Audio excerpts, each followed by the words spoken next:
কেন বলছেন, কি কারণে বলছেন এক্ষেত্রে?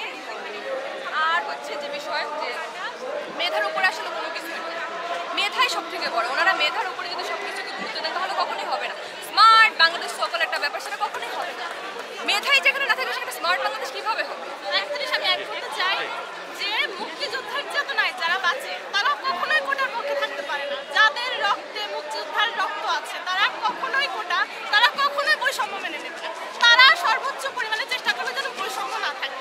ঠিক আছে, তারা হচ্ছে মুক্তিযোদ্ধারা যখন ছিলেন ওনারা কোনোদিন ভয় পায় নাই, ওনারা বৈষম্যের বিরুদ্ধে বলছে। ওনাদের বংশধর হয়ে কিভাবে কেউ হচ্ছে বৈষম্য চাইতে পারে যে আমাদের কোটা হবে?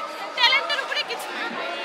ধন্যবাদ আপনাকে। আরেকটা জিনিস যেটা অ্যাড করতে চাই সেটা হচ্ছে যে আমরা মেনে নিলাম যে মুক্তিযুদ্ধ যারা করছে ওদেরকে অবশ্যই অপরচুনিটি দিতে হবে, দিক, আমাদের কোনো সমস্যা নেই। মুক্তিযুদ্ধের সময় আমার নানা মুক্তিযুদ্ধ করছেন, তো আমার নানা যখন করছেন তখন আমার আম্মু বা আমার নানি বাড়ির যে ফ্যামিলি তারা হচ্ছে ওইখানে মানে যেখানে সার্ভাইভ করা ওরা করছে, সাফার ওরা করছে, আমি তো করি না। এখন আমি যদি আমার নানার মুক্তিযুদ্ধ কোটাটা নেই সেটা তো যৌক্তিক হবে না।